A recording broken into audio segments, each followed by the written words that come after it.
गुरु भक्ति योग। मुक्तात्मा गुरु की सेवा, उनके लिखे हुए ग्रंथों का अभ्यास और उनकी पवित्र मूर्ति का ध्यान, यह गुरु भक्ति विकसित करने का सुनहरा मार्ग है।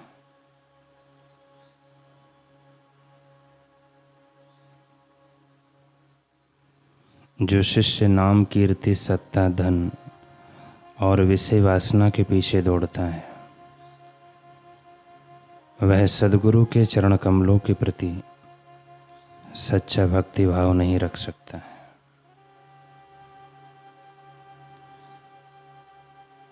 जीवन के परम तत्व रूपी वास्तविकता के संपर्क का रहस्य गुरु भक्ति है।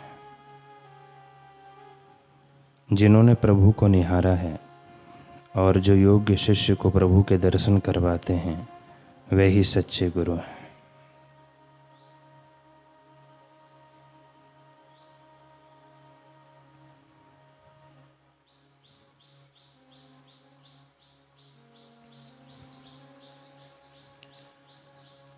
अब तक मुझे केवल मेरे शरीर में ही संपूर्ण विश्वास था। मैंने विभिन्न योनियों में असंख्य जन्म लिए। ऐसी सर्वोच्च निर्भय अवस्था मुझे कौन से पवित्र कर्मों के कारण प्राप्त हुई है, यह मैं नहीं जानता। सचमुच यह एक दुर्लभ भाग्य है, यह एक महान अदृष्ट लाभ है। अब मैं आनंद से नाचता हूँ। मेरे सब दुख नष्ट हो गए हैं, मेरे सब मनोरथ पूर्ण हुए हैं, मेरे कार्य संपन्न हुए हैं, मैंने सब वांछित वस्तुएं प्राप्त की है, मेरी इच्छा परिपूर्ण हुई है। ऐसे सद्भाव से भरकर सतशिष्य अपने भाव अपने गुरुदेव के प्रति व्यक्त करता है। दुराग्रही शिष्य अपनी पुरानी आदतों को चिपका रहता है। वह भगवान की या साकार गुरु की शरण में नहीं जाता। यदि शिष्य सचमुच अपने आप को सुधारना चाहता है तो उसे अपने आप के साथ निखालिस और गुरु के प्रति ईमानदार बनना चाहिए। जो आज्ञाकारी नहीं है, जो अनुशासन भंग करता है, जो गुरु के प्रति ईमानदार नहीं है, जो अपने गुरु के समक्ष अपना हृदय खोल नहीं सकता, उसे गुरु की सहाय से लाभ नहीं हो सकता।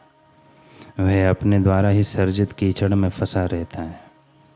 वह अध्यात्म मार्ग में प्रगति नहीं कर सकता। कैसी दयाजनक स्थिति है। उसका भाग्य अत्यंत शोचनीय है।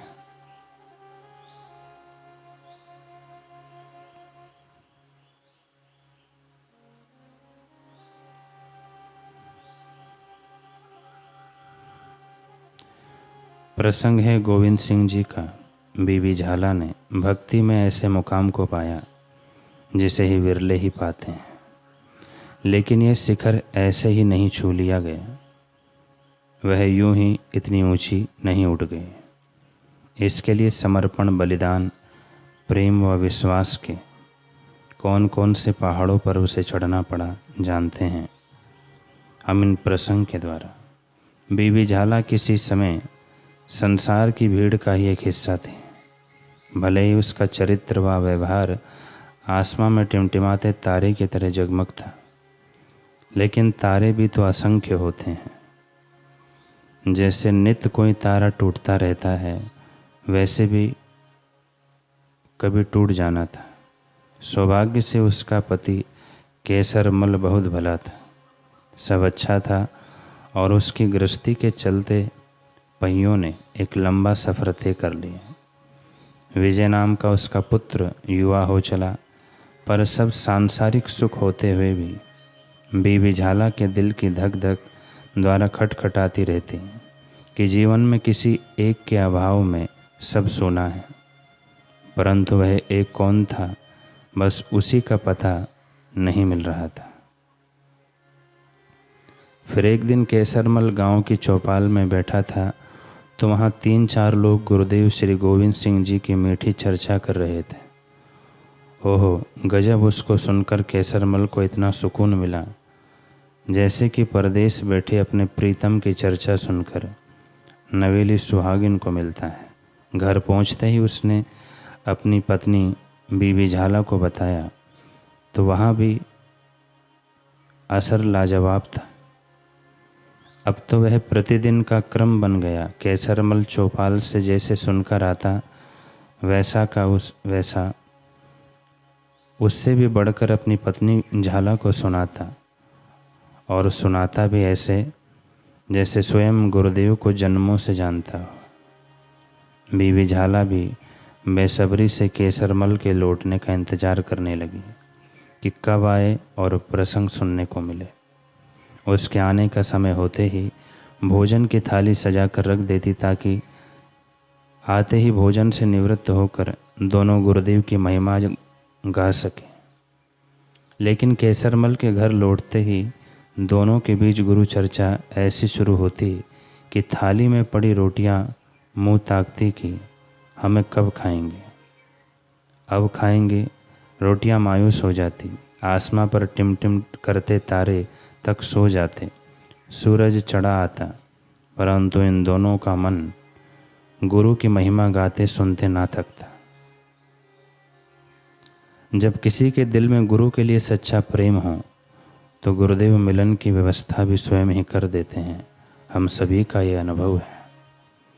केसर और बीबी झाला को पता चला कि आने वाली पूर्णिमा पर गुरु गोविंद सिंह जी के दर्शनों के लिए उनके गांव से सभी भक्त जाएंगे।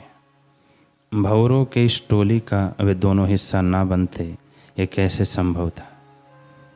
वैसे ना तो कोई चिट्ठी आई थी कि आ जाओ तुम, और ना ही इन दोनों ने कोई अर्जी लगाई थी। बस भाव तरंगों से ही यह सब खेल रच गया था। पूरा एक दिन लगातार चलना पड़ा इन सभी को आनंदपुर साहिब की पावन धरा तक पहुंचने में। थकान तो इनके घर का पता ही भूल गई थी, क्योंकि थकान तो मजबूरी में किए गए कार्य में आती है। प्रेमवश किए गए कार्य में तो उत्साह आता है, चाव आता है, मन खुशी के झरनों में स्नान करता है। अभी तो ये लोग किले की परिधि में दाखिल भी नहीं हुए थे कि बाहर तक आ रही जयकारों की गूंज ने एहसास करा दिया कि भीतर जश्न का माहौल है, भक्तगणों का मेला लगा हुआ है। अब तो बीबी झाला के कदमों की गति मानो तीर की गति को भी पछाड़ना चाह रही थी। किले के भीतर कदम रखते ही सामने भक्तों का सैलाब पाया। सबकी गर्दनें एक तरफ ही खिंची हुई थी। उधर जिधर मंच था और मंच पर आसीन थे साहिब कमाल गुरु गोविंद सिंह जी, वहाँ तक पहुँचना मुश्किल ही नहीं नामुमकिन था, क्योंकि भला कोई सागर के इस पार खड़ा होकर दूसरे किनारे कैसे पहुँच सकता है। लेकिन अचानक एक करामत घटी। कारण किसी को समझ नहीं आया। बस केसरमल और बीबी झाला को अपने आप रास्ता मिलता चला गया। कुछ ही पलों में दोनों गुरुदेव श्री के बिल्कुल निकट पहुंच गए। गुरुदेव के मुखमंडल पर पूर्व से पश्चिम जाते कितने ही सूर्यों को देखा जा सकता था। उस तेज का वर्णन करने की किसी कलम की औकात कहाँ। गुरुदेव के नयनों की गहराई इतनी जैसे सातों समुद्र ही उसमें डूब गए हों, और उनमें ममता ऐसी जैसे चिड़ियाँ अपने बच्चों को पंखों में समेट कर बैठी हों। बड़ा ही अद्भुत दर्शन होता है ब्रह्मवेत्ता सद्गुरु का। ऐसा लगता है मानो संपूर्ण कायनात की सुंदरता इस मुखमंडल पर आ बैठी हो। केसरमल और बीबी झाला की आंखें नम हो गई, हाथ जुड़ गए। बीबी झाला के होंठ तो ना हिले, पर मन में ऊंची ऊंची बहाव लहरें उठ पड़ी। हे प्रभु, ऐसा लगता है जैसे कि जन्मों के इंतजार के बाद आज आप मिले हो। आपके बिना आत्मा को कहीं सुकून मिलता नहीं, ना आनंद मिलता। आपके बिना जीवन अधूरा था।